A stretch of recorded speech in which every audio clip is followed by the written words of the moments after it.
सबसे पहले आज इस महफिल में, इस खुशी के माहौल में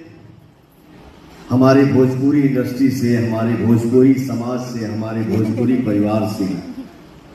जितने भी भाई, मेरा परिवार यहाँ पे इकट्ठा हुआ है, तो मैं आप सभी का दिल से स्वागत करता हूँ और सादर प्रणाम भाई, वो ताली बजा के आशीर्वाद दे रहा है।